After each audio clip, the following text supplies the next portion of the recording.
ఉన్నాం. Praise the lord. దేవునికి స్తోత్రం. అందరికి వందనాలు. వాక్య ధ్యానములోనికి వెళ్దాము. 16వ కీర్తన మనము చదివాము పరిశుద్ధ గ్రంథములో నుండి. 16వ కీర్తన చదివాము. ఈ కీర్తన మనం అందరం బాగా ఎరిగిన కీర్తన.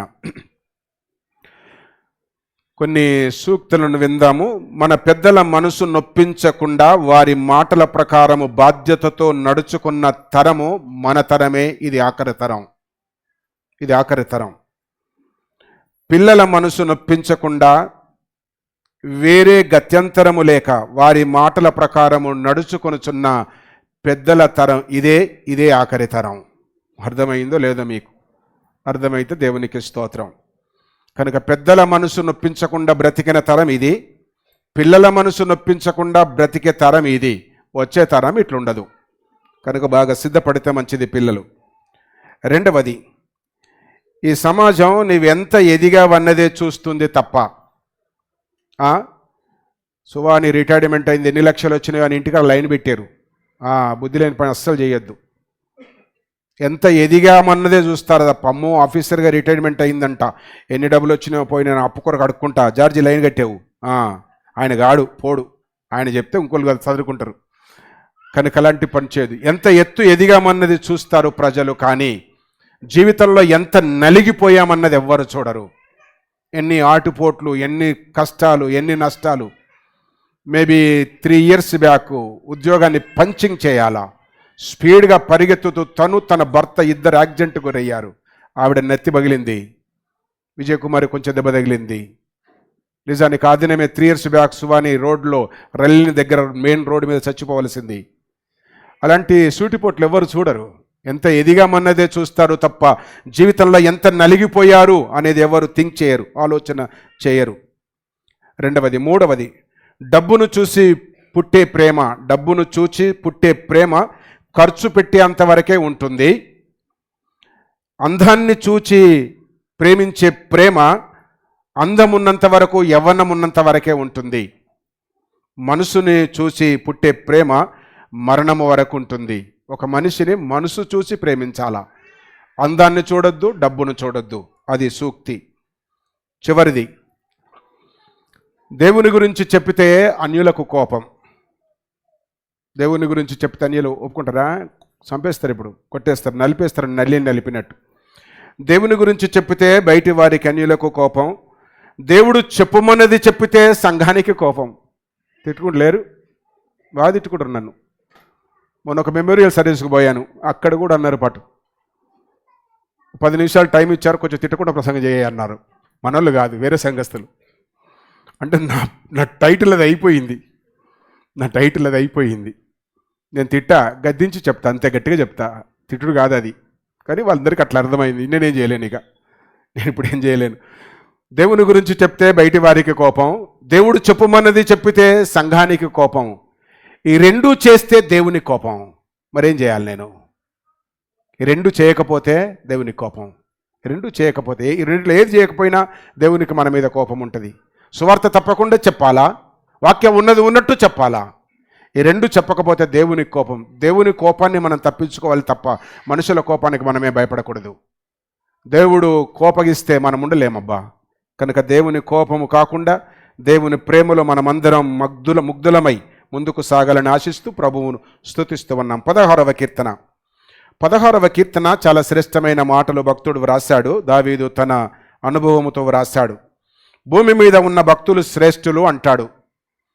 భక్తులు శ్రేష్ఠులైతే ఆ శ్రేష్ఠులే నాకు ఇష్టలు అంటాడు దేవుడు. ఆ ఇష్టలకు దేవుడు ఏం చేస్తున్నాడు అంటే 6వ వచనములో మనోహరమైన స్థలములో భాగాన్నిస్తూ ఉన్నాడు, శ్రేష్టమైన స్వాస్థ్యమును కలిగిస్తూ ఉన్నాడు. రెండవది, చాలా ఉన్నవి, కొన్ని మాత్రం చూపిస్తున్నాను. 8వ వచనం మధ్యన ఆయన కుడిపార్శ్వమున దేవుడు కూర్చుండబెడుతున్నాడు. అదే వచనములో మనల్ని ఆయన కదలనీయడు. మనల్ని అంటే శ్రేష్ఠులను, అంటే భక్తులను. భూమి మీద భక్తులు శ్రేష్ఠులు. ఆ శ్రేష్ఠులు దేవునికి ఇష్టలు. ఆ దేవునికి ఇష్టలైన వారికి దేవుడి కార్యాలు చేస్తున్నాడు. మనోహరమైన స్థలములో స్థానిస్తాడు, శ్రేష్టమైన స్వాస్థ్యాన్ని అనుగ్రహిస్తాడు. ఆయన కుడిపార్శ్వమందు మనకు ఉంటాడు. మనల్ని ఎప్పుడూ కదులనివ్వడు. 9వ వచనములో మన హృదయము సంతోషంగా ఉండేటట్లు దేవుడు కృప చూపిస్తాడు. 9వ వచనం కింది భాగములో ఆత్మ హర్షించేటట్లు ఉంటాడు. తర్వాత క్రింది భాగం 10వ వచనానికి వచ్చేస్తే మన ఆత్మను పాతాళానికి విడిచిపెట్టాడు, పంపియాడు. తర్వాత క్రిందికి వస్తే 10వ వచనం లాస్ట్ లైన్లో పరిశుద్ధుని కుళ్ళు పట్టనీయడు అంటాడు, కుళ్ళు పట్టనీయడు. తర్వాత 11వ వచనములో సంపూర్ణ సంతోషం నిత్య సుఖముతో దేవుడు మనల్ని దర్శిస్తాడు. ఆమేన్. అంటే ఇవన్నీ నీవు అనుభవించాలి అంటే నీవు శ్రేష్ఠుడవుగా ఉండాలా, భక్తుడవుగా ఉండాలా, దేవునికి ఇష్టురాలుగా ఉండాలి అని వాక్యము సెలవిస్తూ ఉంది. కనుక ఈ ప్రశస్తమైన ఉదయాన దేవుని సన్నిధిలో కూర్చున్న మనము దేవునికి ఇష్టలముగా ఉందాము. మనుషులకు కష్టమైన సర్దుకోవాలి. బయట వాళ్ళు వచ్చినప్పుడు సర్దుకొని కూర్చుండాలి. సర్దుకోవాలన్న భాష అర్థం అవుతలేదా? షర్లీ నువ్వు అక్కడి నుంచి లేకు, షర్లీలే అక్కడి నుంచి ముందుకురా, లేకు, జరగాల, పక్క జరగాల, లేవు కనాలి. నీ ముందున్న యవనస్తురాలు ఎవరు? లేబిడ్డ, నువ్వు ముందుకు వచ్చేసి సునాయి, నన్ను కూడా లేబిట్ట. రైట్. భూమి మీద శ్రేష్ఠులు, భూమి మీద భక్తులు, భూమి మీద దేవునికి ఇష్టమైన వారముగా మనం ఉండాలి. ఆ రీతిగా ఉండగలిగితే దేవుడు ఇన్ని కార్యాలను చేస్తాడు. ఈ పూట ఎవరు శ్రేష్ఠులు? శ్రేష్ఠులెవరు? శ్రేష్ఠులకు దేవుడు ఇన్ని ఆధిక్యతలను ఇస్తూ ఉన్నాడు, ఇన్ని ఆశీర్వాదాలను ఇస్తూ ఉన్నాడు, ఇన్ని దీవెనలను ప్రసాదిస్తూ ఉన్నాడు. భూలోకం విడిచిన తర్వాత కూడా దేవుడు నన్ను విడిచిపెట్టాడు. మనుషులు విడిచిపెడతారు, భర్త వదిలేస్తాడు, భార్య వదిలేస్తుంది, తల్లిదండ్రులు వదిలేస్తారు, పిల్లలను వదిలేస్తారు, పిల్లలు కూడా తల్లిదండ్రులు వదిలేస్తారు. ఎవరు వదిలేసినప్పటికీ దేవుడు మాత్రము మనలను వదిలివేయడు. కారణమేమనగా నీవు దేవునికి ఇష్టురాలవు గనక. దేవునికి ఇష్టురానులముగా ఉండాలి అంటే భక్తులముగా బ్రతకాలి. అయితే దేవి వాక్యంలో నుండి కొన్ని కండిషన్స్ నాకు తెలిసి ఈ వచనం, ఈ భాగం చాలాసార్లు ఇప్పటికే మనం ధ్యానించాము. ఈ పూట మరి యొక్క విధానములో ఈ వాక్యాన్ని మనము ధ్యానము చేద్దాము. భూమి మీద ఎవరు శ్రేష్ఠులు? Who are excellent in there, లేదా భూలోకములో బ్రతుకుతున్న వారి జీవితంలో ఎవరు శ్రేష్ఠులు అనే మాటను మనం ఆలోచన చేస్తే మానవ జీవితంలో ఉన్న 3 స్టేజెస్ చూద్దాం. ఒకటి చిల్డ్రన్, రెండవది మిడిల్ ఏజ్, నాలుగవది ఓల్డ్ ఏజ్, మూడవది ఓల్డ్ ఏజ్. ఈ 3 ఏజెస్ను మనం చూస్తూ వాక్యాన్ని రెఫర్ చేద్దాము. కనుక భూమి మీద పిల్లలే శ్రేష్ఠులు కావచ్చు అనుకుంటాం, భూమి మీద బాగా పాట పాడేవారే శ్రేష్ఠులేమో అనుకుంటాం, ప్రసంగం చేసే పాస్టర్ గారే శ్రేష్ఠుడేమో, సేవకులే శ్రేష్ఠులేమో, లేదా ఆల్టర్ మీద ఉండేవారేనేమో, బల్ల పంచేవారేనేమో, పరిచర్య చేసేవారేనేమో, ప్రార్థనలు చేసేవారేమో, స్వస్థతలు వరం కలిగిన వారేనేమో అనుకుంటాం. అదేమి కాదు. దేవుడు తన కృపలో వారికి ఇచ్చిన బాధ్యతలవి, ఆధిక్యతలవి, తలంతులవి. కానీ భూమి మీద అందరూ శ్రేష్ఠులే. నేను శ్రేష్ఠుడుగా ఉండాలి అంటే నీ ఏజ్ ఏదైనప్పటికీ నీవు కొన్ని లక్షణాలు కలిగి ఉండాలా. ముందు మనం పిల్లలను చూద్దాము. చూడండి, మత్తయి సువార్త 19వ అధ్యాయములో మనము చూడగలిగినప్పుడు శిష్యులు పిల్లలను ఆటంకపరుస్తూ ఉన్నారు. కొంతమంది తల్లిదండ్రులు యేసుక్రీస్తు యొద్దకు పిల్లల్ని ఎత్తుకొని వచ్చారు. ప్రభు, మా పిల్లలను ఆశీర్వదించు, మా పిల్లలను దీవించు, మా పిల్లలను ఎత్తుకొని నీవు ఆశీర్వదిస్తే మంచిది అని యేసుక్రీస్తు దగ్గరికి పిల్లలను తీసుకొని వచ్చినప్పుడు శిష్యులు వారిని ఆటంకపరుస్తూ ఉన్నాడు. యేసు చెప్పిన మాట, వారిని ఆటంకపరచనివ్వకుడి, వారిని నా యుద్ధకు రానివ్వండి. చెప్పండి, అలాంటి వారిది పరలోక రాజ్యం. పిల్లలది పరలోక రాజ్యం అయితే తల్లులెక్కడా, తండ్రులెక్కడా, శిష్యులెక్కడా, పెద్దవారెక్కడా? కురువృద్ధుడైన సుమియోను పరిస్థితి ఏంటి? కురువృద్ధుడు యేసును చూస్తేనే నేను చనిపోతాను అని వృద్ధాప్యంలో నిరీక్షణ కలిగి ఎదురు చూస్తూ ఉన్నాడు. మహావిశ్వాసి, భక్తుడు. మరి ఆయన పరిస్థితి ఏంటి? అబ్రహాము పరిస్థితి ఏంటి? నోవాహు పరిస్థితి ఏంటి? ఇసాకు పరిస్థితి ఏంటి? యాకోబు పరిస్థితి ఏంటి? వీళ్ళందరూ వయసు పైబడిన వారు. పిల్లలదే పరలోక రాజ్యం అయితే పెద్దవారెక్కడా? అది కాదు దేవుని ఉద్దేశం. దేవుడు చెప్పిన మాటలో ఉన్న అంతరార్థం పిల్లల లాంటి మనస్తత్వం, లక్షణం అంటాడు. పిల్లల మనస్తత్వం ఏంటి? ఎవరు చిల్డ్రన్ అంటే బిలో 15 years. నేను ఏజ్ లిమిట్ ఇస్తున్నాను. ఇప్పుడు ఇది ఒక ఇటు అటు అయి ఉంటుంది మొత్తం మీద, కానీ మనం ఆ ఏజ్ లిమిట్లో మనసులో పెట్టుకొని ఆలోచన చేద్దాం. పిల్లలది పరలోక రాజ్యం అన్నప్పుడు బిలో 15 years అందరూ సీరియస్గా థింక్ చేయాలా?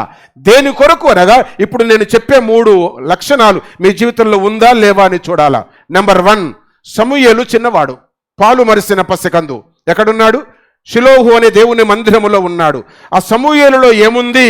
ఆ చిన్న బాలుని హృదయంలో, జీవితంలో ఆయన లక్షణం ఏంటి అంటే, సమూయేలును పరిచయం చేయడానికంటే ముందు ఆ దినాల్లో మనుషులందరూ ఏం చెప్తున్నారో తెలుసా? బాలుడైన సమూయేలు దైవ భయము కలిగిన వాడు, దైవభక్తి కలిగిన వాడు అంటూ ఉన్నాడు. బిలో 15 years ఏజ్ కలిగిన చిల్డ్రన్ అందరూ, ఆల్ చిల్డ్రన్స్ కలిగి ఉండవలసినది ఏమనగా దైవ భయము. దైవ భయము. ఈ దినాల్లో దైవ భయము లేదు. పిల్లలకు దైవ భయము లేకపోవడానికి కారణం ఏంటి అనగా సంఘము కాదు, తల్లిదండ్రులు దానికి కారణం. తల్లిదండ్రులు దానికి కారణం. వాక్యం సెలవిస్తూ ఉంది సమూయేలు జీవితంలో. మొదటి సమూయేలు గ్రంథం 2వ అధ్యాయము 21వ వచనం 26వ వచనాన్ని మనం గమనించగలిగితే, బాలుడైన సమూయేలు దేవుని సన్నిధిలో వర్ధిల్లుచుండెను అంటాడు. 26వ వచనములు అంటాడు, బాలుడైన సమూయేలు దేవుని దృష్టి అందును మానవుని దృష్టి అందును దయనొందిన వాడుగా ఉన్నాడు. ఏ బాలుడు అనగా పాలు మరిచిన బాలుడు. పాలు మరిచిన బాలుడు. పాలు మరిచిన బాలుడు అంటే మేబీ 1 year 2 years లేదా 5 years లేదా 7 years లేదా 10 years. ఈ దినాల్లో మన ఇళ్లలో పిల్లలు ఉన్నారు, సంఘములో పిల్లలు ఉన్నారు. 10 yearsగా ఉన్న పిల్లలు, 15 years లోపల ఉన్న పిల్లలు, లేదా 20 years లోపల ఉన్న ఆల్ చిల్డ్రన్ భయము కలిగి ఉన్నారా? అది మనము థింక్ చేయాలా. ఎందుకు యేసుక్రీస్తు పిల్లలది పరలోక రాజ్యం అన్నాడు అనగా, పిల్లలు దైవ భయము కలిగిన గుణం వారిది, వారి లక్షణం భయం. పిల్లలు చూడండి, దగ్గరికి వెళ్ళి భయపెడితే భయపడతారు. పిల్లలు పెద్దవారైతే ఎదిరిస్తారు. పిల్లలు భయపడతారు. నువ్వు భయపెడితే భయపడతారు, నువ్వు ప్రేమిస్తే దగ్గరికి వస్తారు కదా.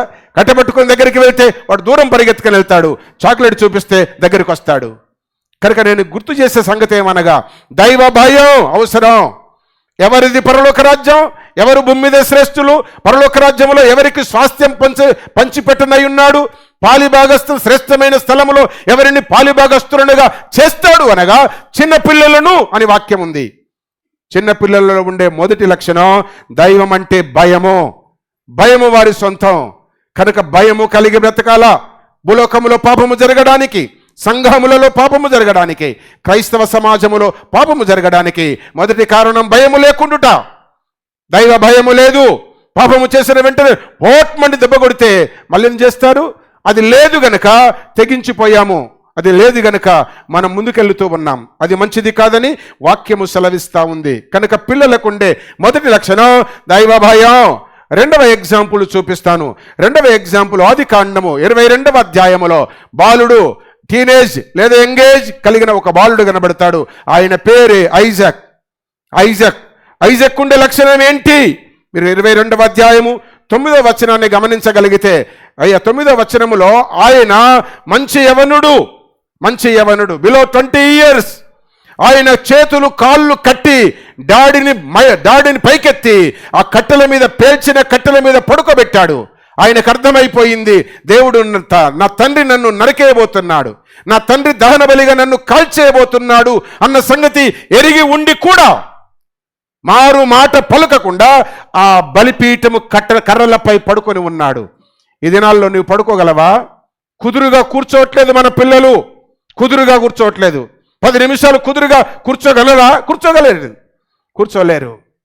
కనుక వాక్యం ఏమని సెలవిస్తుంది అనగా, ఇస్సాకులో మనకు కొట్టొచ్చినట్టు కనబడే ఒక మంచి లక్షణం లోబడే లక్షణం. తండ్రికి ఎదురు చెప్పలే, బదులు చెప్పలే. డాడీ నన్ను ఎందుకు చంపేస్తావు? డాడీ నా చేతులు ఎందుకు కట్టావు? డాడీ కట్టెల మీద నన్ను ఎందుకు పడుకోబెడుతున్నావు? డాడీ నేను మమ్మీని చూస్తా, డాడీ నన్ను నరికేస్తానని మమ్మీకి చెప్పావా? మన పిల్లలు అన్ని ప్రశ్నలు అడుగుతున్నారు. మన పిల్లలు కాదు, పిడుగులు, పిచాచులు. అబ్రహాము కుమారుడు, ఏకైక కుమారుడు ఇస్సాకు ఒబీడియంట్ బాయ్. ఆయన మారు మాట పలకకుండా చేతులు కట్టేశాడు, కట్టెల మీద పడుకోబెట్టాడు. ఎల్లెల్లకల పడుకొని కత్తి పైకెత్తుతూ ఉంటే తండ్రి ముఖం చూస్తూ ఉన్నాడు. సీన్స్ కొని చూస్తాం మనం, అప్పుడు లేము కానీ అక్కడక్కడ దృశ్యాలను చూస్తాం. అట్లా కొడుకు తండ్రి కళ్ళల్లో కళ్ళు పెట్టి చూస్తూ ఉంటే కత్తి పైకెత్తి అబ్రహాము తన ఎడమ చేయితో కుమారుని కళ్ళను మూస్తాడు. ఇట్లా కత్తిని పైకెత్తుతాడు. ఉందా ధైర్యం నీకు? ఉందా? ఒకరోజు గుళ్ళె పంపేయరా బాబు అంటే మీ పిల్లల్ని మీరు పంపేయట్లే. ఒకరోజు నాతో ఉంచండి రా బాబు అంటే ఉంచట్లే. వాడు పూరా చెడిపోయిన తర్వాత పాస్టర్ చెప్పమన్నాడు కదా అప్పుడు పంపిస్తా, నాకొద్దు. వాడు నాకొద్దు. వాక్యం సెలవిస్తా ఉంది. అబ్రహాము ఐజాక్ ఎంత తరిబితిచ్చుంటాడు, అబ్రహాము ఆ సారమ్మ ఎంత తరిబితిచ్చుంటది, సమూయేలుకు అన్న ఎంత తరిబితిచ్చుంటది. బాలురు వీళ్ళంతా, ఆల్ ఆర్ చిల్డ్రన్, చిన్న ఏజీ, లిటిల్ ఏజీ, చాలా చిన్న ఏజీ, ముక్కు పచ్చలారని వారు, పాల పండ్లు ఊడని వారు. పాలు మరిసిన వారికి ఇంకా పండ్లు ఊడలే, పళ్ళు ఎప్పుడు ఊడుతుంది? 80 ఇయర్స్ దాకా ఏ తల్లన్న పాలిచ్చిందా ఎవరికన్నా, ఏ బిడ్డకన్నా? ఇవ్వలే కదా. మా యొక్క అంటే 2 ఇయర్స్ 3 ఇయర్స్. పూర్వపు దినాల్లో వెంటనే సంతానం కాకపోతే 3 ఇయర్స్ దాకా ఇచ్చేవాళ్ళంట. ఇక అప్పుడు వాడు మానకపోతే యాపాకు పెట్టి, ఈ చేది పెట్టి, ఆ చేది పెట్టి, ఆ పెద్దలు వెనక నవ్వుతున్నారు చూడు, పెట్టి చేది తగిలిచ్చేసి వాని పాలు మానిపించేవారు. వాక్యం సెలవిస్తా ఉంది. పాలు విడిచిన వెంటనే మందిరానికి వచ్చాడు బాబు సమూయేలు. ఆయన దైవ భయం కలిగిన వాడు. పాలు మరిచాడు, పెద్దవాడయ్యాడు, తండ్రితో తిరుగుతూ ఉన్నాడు. ఇస్సాకు మంచి యవన ప్రాయం, ఒకే కొడుకు 25 ఇయర్స్, 30 ఇయర్స్, 70 ఇయర్స్ ఏజ్ కలిగినప్పుడు ఇచ్చిన ప్రామిసు 100 ఇయర్స్ వరకు నెరవేరింది. 30 ఇయర్స్ ప్రార్థన చేసి కనుకొని పెంచుకున్నాడు అల్లారు ముద్దుగా ఐజాకును. దేవుడు అడిగినప్పుడు బలిచ్చుట కొరకై కత్తి పైకెత్తాడు. ఏం చూస్తున్నావు ఐజాకులో అంటే, డాడీ ఒక్కసారి మమ్మీని చూస్తా, నీ కొడుకు అంటాడు. నా కొడుకు అంటాడు, డాడీ నాకు బదులు ఇంకేదైనా బలియరాదు, డాడీ నాకు చావడం ఇష్టం లేదు అనలేరా? అంటారు. ఐజాకు మారు మాట పలకలేదు. తండ్రి నీ చిత్తం కానివో అన్నాడు. కళ్ళు మూసుకున్నాడు. స్తోత్రం అని ఉంటాడు. కత్తి పైకెత్తాడు. దేవుడు కత్తిని ఆపేశాడు. ఆలోచన చేద్దాం. నేను గుర్తు చేసేదేమనగా, అలాంటి మనస్తత్వం కలిగిన వారిది పరలోక రాజ్యం. నీ కొడుకు నా కొడుకులాగా ఎదురు తిరిగితే పరలోక రాజ్యం లేదు. 7th పాస్ అయితే వీడి మాటలు మారుతాయి. 10th పాస్ అయితే వీడు భూమి మీద ఉండడు. ఇంటర్మీడియట్లోకి వచ్చేస్తే వీడు మాట వినడు. మంచిదయ్యింది పటు గవర్నమెంట్ లైసెన్స్ ఎప్పుడు ఇస్తుంది? ఎన్ని ఏజ్? 18 ఇయర్స్ వరకు బండి పిల్లలకి ఇయ్యొద్దు. ఉంటున్నారా? చాలా మంది బిలో 80 అనేసే రేసు వెహికల్స్ కొనుక్కొని చనిపోతున్నారు. ఇయ్యకపోతే చస్తా అంటాడు, ఇస్తే ఇంకా అసలే ఉండడాడు. ఇయ్యకపోతే చస్తా, డాడీ కొనియకపోతే చస్తా అంటాడు, భయపడి కొనిస్తాం. వాడు అప్పటిదాకా అది ఇప్పుడే చచ్చిపోతున్నాడు. వాక్యం సెలవిస్తా ఉంది. ఏంటి కారణం అంటే, మన పిల్లలు మనకు లోబడట్లే. పిల్లలారా కేర్ఫుల్. నేను జాగ్రత్తగా మీరు ఉండకపోతే నష్టం మీకే. పరలోక రాజ్యంలో ఎంట్రీ లేదు. పరలోక రాజ్యానికి చేరరు. పరలోక రాజ్యం చూడరు. ప్రభు సన్నిధికి వెళ్ళరు. అందుకే దైవ భయం అవసరం పిల్లలకు. 2వది లోబడే లక్షణం అవసరం. 3వది పిల్లల్లో ఏం చూస్తామనగా మర్చిపోయే గుణం. కొన్ని గుర్తుపెట్టుకుంటారు తప్ప ఈడ్చిపాడిసి 4 కొట్టేస్తే, ఓ డాడీ మమ్మీ నాకు 10 కొట్టింది అన్నాడు. మమ్మీ కొట్టింది చెప్పేస్తాడు. మమ్మీ ఈడ్చంపాచంపు 3-4 లాపకాయలు ఇచ్చేస్తుంది. కొన్ని ఇళ్ళల్లో మమ్మల్ని కొడతారు, కొన్ని ఇళ్ళల్లో డాడీలు కొడతారు. నేను కొడతా, మా మమ్మీ కొట్టదు, నేను కొడతా. ఒకవేళ నేను లేనప్పుడు చెప్పవలసి వస్తే తల్లికి, డాడీ కొట్టిండు అంటదే తప్ప ఓ డాడీ 20 దెబ్బలు కొట్టింది అంటదా? అంటే 19 దెబ్బలు మర్చిపోయింది. పిల్లల మనస్తత్వం మర్చిపోయే నైజం నీకుందా? పగబడితే సత్యదాకా పోవు, పగబడితే సత్యదాకా మరవవు. మనం పగబడుతున్నాం, కక్ష సాధిస్తున్నాం. పిల్లలు అలాంటి వారు కాదు. ఇప్పుడు సడాబడా కొట్టేసి బయటికి వెళ్ళేసి ఓ చాక్లెట్ తీసుకొచ్చి ఇచ్చేస్తాడు, డాడీ అని పట్టేసుకుంటారు. అయిపోయాయి, అంతా బారాకూలీ మాఫ్, అంతా మర్చిపోతారు. వాక్యం సెలవిస్తా ఉంది. పిల్లల నైజం మర్చిపోయే గుణం. మర్చిపోయే వారిదే పరలోక రాజ్యం. మనం పాపాలను ఒప్పుకుంటే దేవుడు తుడుపు పెట్టేస్తాడు, మనల్ని పరిశుద్ధులుగా చేస్తాడు. ఆయన పిల్లలమైపోతాం. Number 1 children. ఎవరబ్బా పరలోక రాజ్యంలో శ్రేష్ఠులు? దేవుని సైట్లో, దేవుని దృష్టిలో ఎవరు శ్రేష్ఠులు అనగా పిల్లలకుండే 3 లక్షలు. నెంబర్ 1 భయపడే గుణం, నెంబర్ 2 లోబడే గుణం, నెంబర్ 3 మర్చిపోయే గుణం. Right, close. 2nd తలంపును మనం చూద్దాము. మిడిల్ ఏజ్ వారిని చూద్దాం.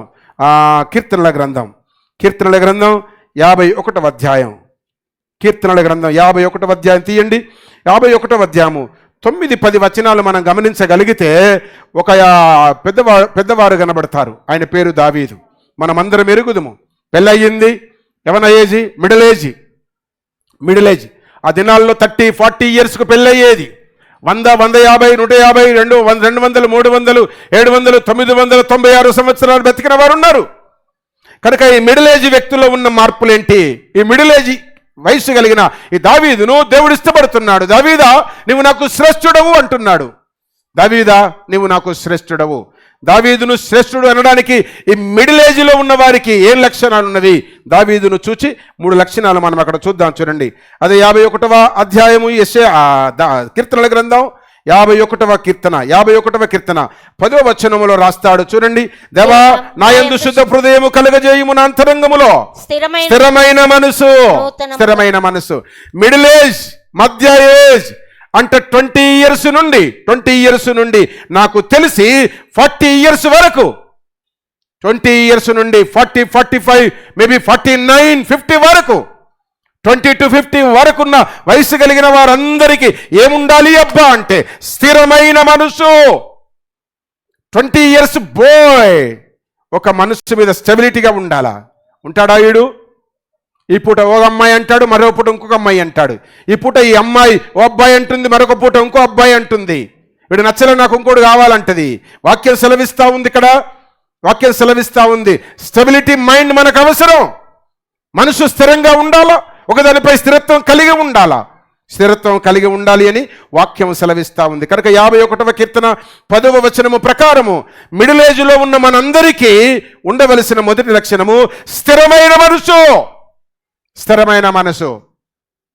ఇంకా 20 ఇయర్స్ అనడం కంటే 15 ఇయర్స్ నుంచి పెట్టుకుంటే బాగుంటుందేమో. 15 to 50 ఇయర్స్ వరకు ఉండవలసిన మనసు స్థిరత్వమైన మనసు. రెండవది చూద్దాం. చూడండి, 12వ వచనం అంటాడు, రక్షణ ఆనందం నాకు మరలా పుట్టించుము. సమ్మతి గల మనసు. ఈ 15 to 50 ఇయర్స్ లోపల వయసు కలిగిన వారందరూ భార్యతో ఏకీభవించాలా, భర్తతో ఏకీభవించాలా, పేరెంట్స్తో ఏకీభవించాలా, సంఘముతో ఏకీభవించాలా. ఏకత్వం, భిన్నత్వం వద్దు, వ్యతిరేకత వద్దు, ఆపోజిషన్ వద్దు. ఇంట్లో 4 ఉంటే 4 పార్టీలు రబై. ఒకరికి జెమినీ టీవీ, ఒకరికి ఈ టీవీ, ఒకరికి మా టీవీ, ఇంకొక కొంప. ఒకటి తెలుగుదేశం, చెప్పండి, ఇప్పుడు తెలుగుదేశం ఇక్కడ లేదు, పట్టిక తెలంగాణ. ఒకటి టీఆర్ఎస్, ఒకటి కాంగ్రెస్, ఒకటి బీజేపీ. ఎన్ని పార్టీలు? వద్దు నాయనా. వాక్యం సెలవిస్తూ ఉంది. సమ్మతి. తండ్రితో సమ్మతి కలిగి ఉండాలా, తల్లితో సమ్మతి కలిగి ఉండాలా, సైక్యత కలిగి ఉండాలా, పేరెంట్స్తో సమ్మతి కలిగి ఉండాలా, అన్నతో సమ్మతి, అక్కతో సమ్మతి, తమ్మునితో సమ్మతి. ఈ దినాల్లో సమ్మతి లేదు, ఐక్యత లేదు, సమాధానం లేదు, యూనిటీ లేదు. ఇంట్లో 4 ఉంటే 4 పార్టీలు, ఇంట్లో 10 మంది ఉంటే 10 కూరలు. 10 కూరలు.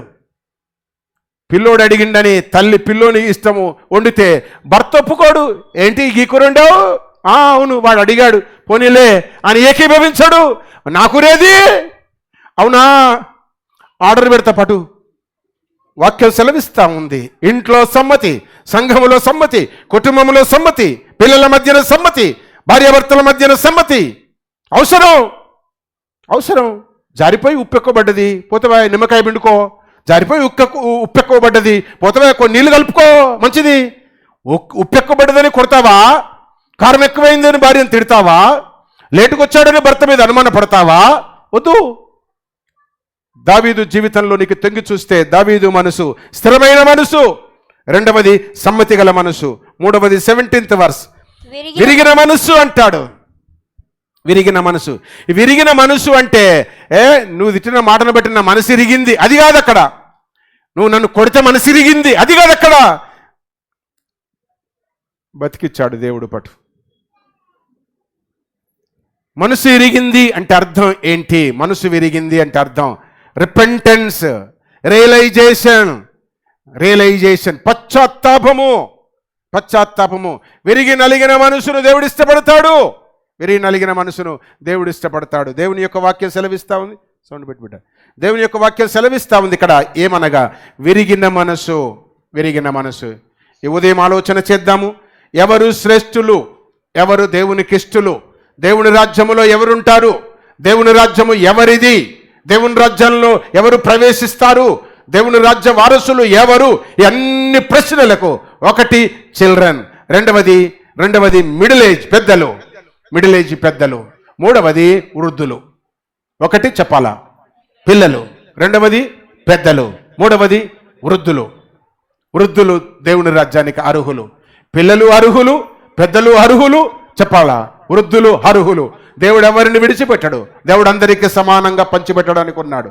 పిల్లలకిస్తాడు, యవనస్తులకిస్తాడు, పెద్దలకిస్తాడు, అందరిని సమానంగా ప్రేమిస్తాడు. దేవుడు పక్షపాతి కాదు. మనము పక్షపాతం చూపిస్తాం. మనము ఇష్టం ఉన్న వారికి ఎక్కువ ఇస్తాం, ఇష్టం లేని వారికి తక్కువ ఇస్తాం. వాక్యం సెలవిస్తా ఉంది అందరినీ సమానంగా చూస్తాడు. కనుక ఎవరు వృద్ధులు అంటే అబోవ్ 50 ఇయర్స్ దాదాపు నాకు తెలిసి ఇక్కడ ఒక 50 మెంబర్స్ ఉంటారు. ఇక్కడ ఇంకా ఎబోనే ఉన్నారేమో. అబోవ్ 50 ఇయర్స్ ఏజ్ కలిగిన వారు ఓ 50 దాకా ఉంటారేమో, ఓ 40 దాకా ఉంటారేమో. మొత్తం మీద ఎంతో ఉంటారు. పట్టు ఏజ్తో నాకు వచ్చిన కర్మ ఎందుకు, ఎందరని ఉండని. వాక్యం సెలవిస్తూ ఉంది దేవుడు వారికి కూడా పరలోకాన్ని ఇస్తాడు. వయసు పైబడిన వాడు, కురువృద్ధులు, నువ్వు వయసు నిండిన వారు. మెతూషెల వయసు 969 సంవత్సరాలు. కురువృద్ధుడు పరలోకానికి వెళ్ళాడు. అనోకు వృద్ధుడు దేవునితో నడిచి పరలోకానికి వెళ్ళాడు. ఏలియా వృద్ధుడు మరణము లేకుండా వెళ్ళాడు. అబ్రహాము వృద్ధుడు పరలోకానికి వెళ్ళాడు. యాకోబు వృద్ధుడు పరలోకానికి వెళ్ళాడు. నీవు వృద్ధుడవా, పరలోకానికి వెళ్తావు. అయితే కండిషన్, నీకుండవలసిన లక్షణాలు 3. పిల్లలకు ఉండేవి 3, యవనస్తులు లేదా పెద్దలకు ఉండే 3 చూపించా, వృద్ధులకు ఉండే 3 చూపించేసిన సందేశాన్ని ముగించేస్తాను. వృద్ధులు ఎవరు అనగా చూద్దాం. వృద్ధులకు ఉండే లక్షణాలు ఏంటి? మీకా గ్రంథము, బుక్ ఆఫ్ మీకా గ్రంథము 6వ అధ్యాయము 8వ వచనములో 3 క్యారెక్టర్స్ రాస్తాడు. నేను అడిగినది ఇదే కదా, మీ నుండి నేను ఆశించేది ఇదే కదా, మీలో ఉండవలసింది ఇదే కదా, మీరేమేమో చూపిస్తున్నారు, అసలు ఇవి మీలో లేవు. మీలో ఇవి ఉంటే చాలు. మీలో ఇంకా ఎన్ని ఉన్నా ఉండకపోయినా ఇవి ఉంటే చాలు అంటాడు దేవుడు. మిమ్మల్ని అడిగింది ఇదే కదా, అసలు అడిగింది లేదు. వాడన్నాడంట అన్ని ప్రశ్నలు వచ్చు అన్నాడంట. అన్ని ప్రశ్నలు వచ్చా? అన్నీ వచ్చు. మరి చెప్పరా అంటే ఆ ప్రశ్న అడిగాడంట. అప్పుడు వాడన్నాడంట, డాడీ నువ్వు అడిగిందే రాదు అన్నాడంట. ప్రశ్నలు అన్నీ వస్తాయంట, కానీ టీచర్ అడిగిందే రాదు. మనకు లాంగ్ బ్యాక్ ఒక ఆయన రెవరెండ్ శ్రీనివాస్ పాస్టర్, ఆ బట్టతల ఎంట్రుకలు లేని పాస్టర్ గారు వచ్చారు, తెలుసు కదా, బాగా తెలుసు చాలా మందికి. టీచ్ చేశాడు మన దగ్గర 2 years బైబిల్ ట్రైనింగ్ టీచ్ చేశాడు. ఆ శ్రీనివాస్ పాస్టర్ గారికి కొడుకున్నాడు. మొన్న తెలుగు ఎగ్జామ్ అయ్యింది. ఎట్లా రాసావురా అంటే అన్ని రాశాను డాడీ అన్నాడంట. వాడు చాలా మాటకారుడు, అన్ని రాశాను డాడీ అన్నాడంట. అరే దేవుడు వింటున్నాడు, నీ భాష నా భాష, మన ఇద్దరు సంభాషణ దేవుడు వింటున్నాడు. ఎన్ని రాసావు చెప్పరండి. ఒకటే ప్రశ్న రాసిన డాడీ అన్నాడు. దేవుడు అనేసరికి భయం పుట్టింది. వాడు చెప్పాడు, ఒకటే ప్రశ్న రాశాను డాడీ, నాకు రాలే ప్రశ్నలు. అవునా, మరి అట్లా ముందు చెప్పాలి బిడ్డ, ట్యూషన్ పెట్టిస్తా అన్నాడంట. ఎప్పుడన్నా వస్తే అడగండి, ఆయన చెప్తాడు శ్రీనివాస్. మనుషులం అట్లా దాటవేస్తున్నాం. అన్నీ ఉన్నాయి అంటాం, అన్నీ నాకు తెలుసు అంటాం, తీరా అడిగితే అదే రాదు నాకు అంటాం. ఇక్కడ వాక్యం సెలవిస్తూ ఉన్నాయి. నీకు ఎన్ని క్యారెక్టర్స్ ఉన్నాయో, ఎన్ని పరిశుద్ధ గుణాలు ఉన్నాయో, ఎన్ని పరిచర్యకు సపోర్ట్ చేసే గుణాలు ఉన్నాయో నాకు తెలియదు, కానీ దేవుడు ఇక్కడ కొన్ని క్యారెక్టర్స్ అడుగుతున్నాడు. అవి ఉన్నాయా లేవా చూద్దాం. ఇప్పుడు స్పీడ్గా చూపించి ముగించేస్తాను. వృద్ధులకు కూడా పరలోక రాజ్యం. దేవుడు అడిగినవి ఏవి తీశారు కదా, 6వ అధ్యాయము. అమ్మ తీస్తే 8వ వచనం చదువు. మనుషుడా ఏది ఉత్తమమో చూసావా, ఏది ఇంపార్టెంటో, ఏది అవసరమో, ఏది ఉత్తమము, ఏది శ్రేష్టమైనదో, ఏది ముఖ్యమైనదో అది మీకు తెలియజేస్తున్నాను. ఏమనగా న్యాయముగా నడుచుకొనుటయు, కనికరమును ప్రేమించుటయు, దీన మనస్సు కలిగి ప్రవర్తించుట కదా. 3 క్యారెక్టర్స్ అడిగాడు. ఉన్నాయా? 1 నీతి న్యాయము, 2వది కనికరము ప్రేమ, 3వది దీనత్వము దయాళత్వము. దీనగుణము దీనత్వం ఉందా? వాక్యము సెలవిస్తూ ఉంది. ఇది మన విశ్వాస జీవితాన్ని అలవర్చుకోవాలా, ఇవి మనము సొంతము చేసుకోవాలా. నీతి న్యాయములు ఆమోసు గ్రంథకర్త రాస్తాడు, ప్రవక్త 5వ అధ్యాయం 24వ వచనములో చూస్తే, ప్రజలారా న్యాయము జరగనివ్వండి, నీళ్ల వలె న్యాయమును పారనివ్వండి అంటాడు. ఆమోసు గ్రంథం 5వ అధ్యాయం 24వ వచనములో న్యాయమును జరగనివ్వండి. న్యాయము లేదు భూలోకములో, న్యాయము లేదు. పిల్లల మధ్యన కుటుంబాల్లో న్యాయము లేదు, సమాజంలో న్యాయము లేదు, సంఘములో న్యాయము లేదు. న్యాయం చేస్తామని ప్రమాణం చేస్తున్నారు నాయకులు, న్యాయహీనులుగా జీవిస్తున్నారు. మాట నెరవేర్చట్లే. వాక్యము సెలవిస్తూ ఉంది కనుక విశ్వాసులమైన మనకు, సంఘమనబడుతున్న మనకు, దేవుని రాజ్యము కావాలి అని ఇష్టపడుతూ కోరుతూ ప్రార్థన చేస్తున్న మనకు నీతి న్యాయములు ఉండాలా. నీతి తప్పి బ్రతకకూడదు, న్యాయము తప్పి బ్రతకకూడదు. నాది కానిదాన్ని నాది కాదు అనాలా. దుబాయ్ దేశములో తాళాలు వేయరట ఇండ్లకు, నాకు తెలియదు, చెప్తే విన్నా. కొన్ని ఊర్లల్లో అసలు తలుపులే ఉండేయంట. మన ఇళ్ళల్లో మూడు తాళాలు వేయవలసి వస్తుంది. ఏంటి కారణం? ఏంటి కారణం చెప్పరు? మీరంతా తాళాలు వేసారా? అదేంది వేసి వచ్చారా? వేయలేదయ్యా మా ఆయన ఉన్నాడు ఇంట్లో అంటావా? వేశారు కదా, మరి మాట్లాడారు ఏంటబ్బా? వేసి వచ్చారు కదా. ఒకటేం కర్మ, మెయిన్ డోర్కో లాకు, దానికి సెల్ఫ్ లాకు, మళ్ళీ మెషిన్ డోర్కో లాకు, దానికి ఇంకా గ్రిల్కో లాకు, గేట్కో లాకు. అబ్బో, అన్ని లాకులు వేస్తున్నాం. అన్ని లాకులు వేస్తున్నా తినే చిప్పలు ఉంటాయి ఇంట్లో, లేకపోతే చిప్పలు కూడా ఎత్తుకొని పోతారు. దొంగనికి చెప్పండి ఆ లాభం అంట. చెప్పులు కూడా ఎత్తుకుపోతారంట. నిన్న నా చెప్పులు దడిసినాయి, బయట రోడ్డు మీద ఎండకు పెట్టి గేటు ముందట అని చెప్పిన పాస్తమ్మకు. పెట్టేసింది. ఎవరైనా ఎత్తుకుపోతారేమో అంది. పోతే బయట అమ్మా, ఓ ఎండకు పెట్టిపో లోపలికి, ఎత్తుకుపోతారేమో అంత భయంతో బ్రతుకుతున్నాం. చెప్పులు కూడా ఎత్తుకుపోతున్నారు. వాక్యం సెలవిస్తూ ఉంది. కారణం, మానవులలో నీతి లేదు, న్యాయము లేదు. నీతి తప్పి న్యాయము తప్పి బ్రతుకుతున్నారు. కనుక వాక్యం సెలవిస్తూ ఉంది. దేవుని బిడ్డలమైన మనము కలిగి ఉండవలసినది ఒకటి నీతి న్యాయము, రెండవది కనికరము ప్రేమ. ఆ కన్సర్న్, ఆ జాలి, ఆ కనికరం, ప్రేమ ఉండాలా, కనికరం ఉండాలా. ఎంత కర్కటశంగా బ్రతుకుతున్నారు. ఒకరొకరు నరికేస్తున్నారు, పొడిచేస్తున్నారు, చంపేస్తున్నారు. మనుషులను సైతము కర్రలతో, కుక్కలను కూడా కొట్టరు, జంతువులను కూడా కొట్టరు, అట్లా కొడుతున్నారు. ఏంటి కారణం అనగా వాళ్ళకేమి కనికరము లేదు. కఠినులు ఏమని కఠినులు, హృదయ కాఠిన్యం. హెబ్రీ గ్రంథకర్త రాస్తాడు, వారి హృదయము కరవిందము వలె కఠినులు కఠినపరుచుకున్నారు హృదయాన్ని. మూర్ఖ హృదయం, దుష్ట హృదయం అంటాడు. కనుక ఈ ఉదయం వృద్ధులకు ఉండవలసినది ఒకటి నీతి న్యాయము, రెండవది కనికరము ప్రేమ, మూడవది దీన మనసు దయాళత్వం. దీనత్వం అవసరం. పోయిన వారం మనం 2 వారాలు ధ్యానం చేశాం కదా. ఆయన బలిష్టమైన చేతుల క్రింద దీన మనస్కులై ఉండుడి, అప్పుడు ఆయన మిమ్మల్ని హెచ్చిస్తాడు. ఆయన బలిష్టమైన చేతుల క్రింద దీనుడవై దీనురాలవై ఉండాలా, దీనత్వంతో ఉండాలా. అది నీ జీవితానికి మేలు, ఆశీర్వాదము. దీనుడవు కానట్లయితే నీకు అది నష్టము అని వాక్యము సెలవిస్తూ ఉంది. నా సందేశాన్ని 10 నిమిషాల ముందే ముగిస్తున్నా, అందరి మనసులో ఉండడానికి ఆలోచన చేద్దాం. దేవుని దృష్టిలో ఎవరు భక్తులు, ఎవరు శ్రేష్ఠులు, ఆయనకి ఎవరిష్టులు? సుదర్శన పాస్టర్ మాత్రమే ఇష్టడు కాదు, మీరు మాత్రం నేను మాత్రమే అనడానికి లేదు. ఎవరు ఇష్టలు? నువ్వు ఎట్లనైనా ఉండు, ఎక్కడన్నా బ్రతుకు, ఏ లాంగ్వేజ్ అయినా మాట్లాడు, ఏ పని అయినా చేయు, కానీ నీకు కొన్ని లక్షణాలు ఉండాలా. ఏవి అనగా దైవ భయము, దేవునికి లోబడాలా, పాపాన్ని విడిచిపెట్టి మర్చిపోవాలా పాపాన్ని. అది పిల్లల లక్షణం, పెద్దల లక్షణం. స్థిరమైన మనసు, సమ్మతి గల మనస్సు, విరిగి నలిగిన హృదయం. పాపం అంటే విరిగిపోవాల మనసు. పాపం పట్ల వాంఛ కలిగి ఉండొద్దు, దుష్టత్వం పట్ల వాంఛ కలిగి ఉండొద్దు, హత్య పట్ల వాంఛ కలిగి ఉండొద్దు, మోసము చేయుట పట్ల వాంఛ కలిగి ఉండొద్దు. పాపాన్ని విడిచిపెట్టాలా. పాపం అంటే అసహ్యంగా ఉండాలా, పాపం అంటే ఇష్టపడకూడదు. పాపం పట్ల మనసు విరగాల. పాపం అంటే ముట్టుకోకూడదు. అది నీకు నాకు జీవితంలో వచ్చినప్పుడు పరలోక రాజ్యానికి వారసులం అవుతాము. తర్వాత వృద్ధులను గురించి మనం ఆలోచన చేసినప్పుడు నీతి న్యాయము, కనికరము ప్రేమ, దీన మనసు, దయాళత్వం. ఈ 9 లక్షణాలు మనము కలిగితే ఇవే 9 ఫలములు. 9 ఫలములు కలిగిన, 9 లక్షణాలు కలిగిన వారిది పరలోక రాజ్యం. పిల్లోడివా, యవనస్తుడివా, పెద్దలమా, వృద్ధులమా, తర్వాత సంగతి. ఈ లక్షణాలను దేవుడు చూస్తూ ఉన్నాడు. ఇలాంటి లక్షణాలు కలిగిన వారిది పరలోక రాజ్యం.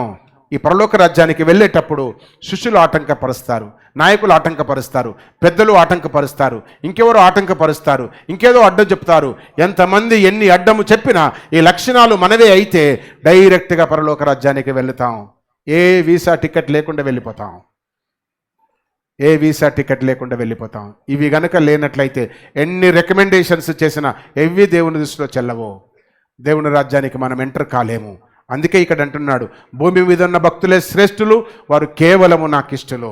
ఆయనకిష్టులుగా బ్రతుకుదాము, భూమి మీద శ్రేష్టంగా జీవిస్తాము, పరలోక రాజ్యానికి వారసులుగా ఆగుదాము. అట్టి కృప, అట్టి భాగ్యము దేవుడు మనందరికీ ప్రసాదించును గాక. ఆమేన్. తలలు వంచుదాము, ప్రార్థన చేద్దాం. అందరము తలలు వంచి కళ్ళు ముద్దాము. తలలు వంచుదాము, కళ్ళు మూసుకుందాము. కొన్ని నిమిషాలు ఆలోచన చేద్దాము. భూమి మీద ఉన్న భక్తులు శ్రేష్ఠులు, వారు కేవలము నాకిష్టులు.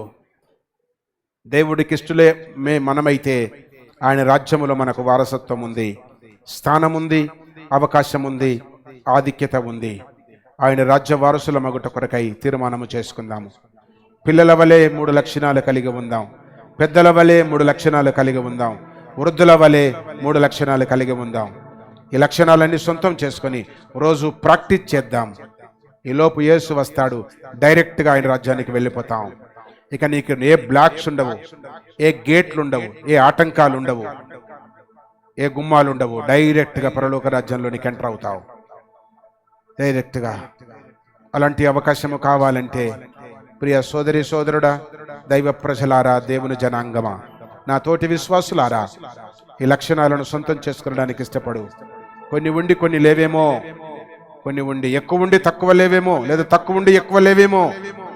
నేను అడగట్లేదు. అన్నిటిని నువ్వు సొంతం చేసుకుని ప్రాక్టీస్ చేయగలిగితే పరలోక రాజ్యము నీదే. పరలోక రాజ్యములో నీవు శ్రేష్ఠుడవు, నువ్వు ఇష్టడవు. ఒక స్పెషల్ కేర్ పరలోక రాజ్యంలో నీకు ఇవ్వబడుతుంది. ఒక మంచి ఆధిక్యత దేవుడిస్తాడు. ఇశ్రాయేలు 12 గోత్రాలకు తీర్పు తీర్చే ఒక గొప్ప ఆధిక్యత దేవుడు నీకు ఇస్తాడు. ఆయన ప్రక్కన ఉండే ఆధిక్యత, ఆయనతో ఉండే ఆధిక్యత, ఆయనతోనే జీవించే ఆధిక్యత దేవుడిస్తాడు. మీరు నా ప్రజలై ఉందును, నేను మీతో ఉందును అంటాడు. నేను మీ దేవుడనై ఉందును, మీరు నాతో కూడా ఉందురు అంటాడు. ప్రకటన గ్రంథం 21వ అధ్యాయములో. ఆయనతో ఉంటావా? ఆయన బిడ్డవై ఉంటావా? ఆయన ప్రజవై ఉంటావా? ఆయనతోనే జీవిస్తావా? అలాగైతే ఈ లక్షణాలను అలవర్చుకో. భూలోకములో భక్తిగా బ్రతుకు, ఆయన దృష్టిలో శ్రేష్ఠత కలిగిన వారముగా ఉండు. పరలోక రాజ్యములో వారసత్వాన్ని పొందుకో. పరిశుద్ధుడైన మా పరమ తండ్రి, కృప కలిగిన దేవా, మీకు వందనాలు చెల్లిస్తూ ఉన్నాం. మితిలేని కృపను బట్టి, అపారమైన ప్రేమను బట్టి ఈ ఉదయం మా జీవితంలోనికి తీసుకుని వచ్చారు. మీ సన్నిధికి వచ్చి మీ నామాన్ని పాడి స్తుతించి ధ్యానించే గొప్ప భాగ్యం మీరు మాకిచ్చారు నైనా, మీకు వందనాలు. చేరిన మా ప్రియులందరిని బట్టి స్తుతిస్తున్నాం. అందరి కుటుంబాలను బట్టి కృతజ్ఞతలు చెల్లిస్తున్నాము నైనా. భూలోకములో భక్తులముగా, మీ దృష్టిలో శ్రేష్ఠులముగా, మీ రాజ్యం వారసులముగా బ్రతికే భాగ్యాన్ని మా అందరికీ ప్రసాదించమని, బిడ్డలందరూ తిరిగి వెళుతూ ఉండగా క్షేమమును, భద్రతను, ఆరోగ్యమును అనుగ్రహించి ఆధ్యాత్మికంగా బలపరచమని, బిడ్డలందరినీ దయతో ఆశీర్వదించమని, ప్రతి కొరతను తొలగించి సమృద్ధిని కలిగించుదురుగాక. ప్రతి బిడ్డ యొక్క ప్రార్థనను మీరు నెరవేర్చుదురుగాక. ప్రతి బిడ్డ పరలోక రాజ్యములో చేరుట కొరకు మీ కృపను అనుగ్రహించుదురుగాక. పరమ తండ్రి, మీ పాదములకు వందనాలు. బిడ్డలందరి మీద దయగలిగిన స్థలకు అప్పగిస్తాం. మీరు అక్కడ కొరకు ఆయత్తపరచమని, అనేకులను సిద్ధపరచడానికి కృపనుంచమని స్తుతి, కృతజ్ఞత, స్తోత్రాలు చెల్లిస్తూ క్రీస్తు పేరిట ప్రార్థించి వేడుకొనుచున్నాము తండ్రి. ఆమేన్.